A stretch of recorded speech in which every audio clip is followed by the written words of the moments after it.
Psalms 101. I will sing of your love and justice to you, O Lord. I will sing praise. I will be careful to lead a blameless life. When will you come to me? I will walk in my house with blameless heart. I will set before my eyes no vile thing. The deeds of faithless men I hate, they shall not cling to me.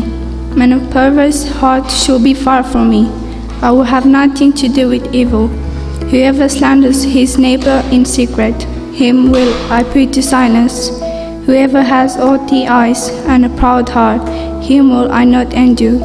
My eyes will be on the faithful in the land, that they may dwell with me. He who is walking blameless will minister to me.